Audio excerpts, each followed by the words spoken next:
Pinupuri ka namin, O Diyos, Ama, Anak at Espiritu Santo.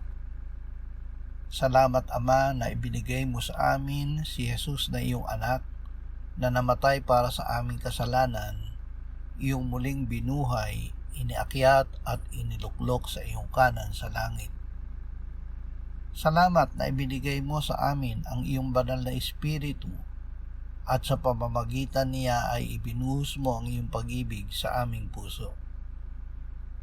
Ama, salamat sa ibinigay mo sa aming pananampalataya sa iyo at sa iyong anak.